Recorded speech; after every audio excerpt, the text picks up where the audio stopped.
aku pun tersiksa.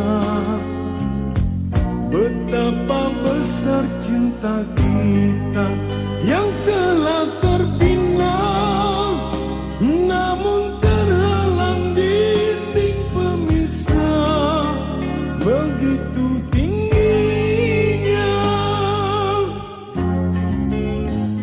Sheila kini terbelenggu karena orang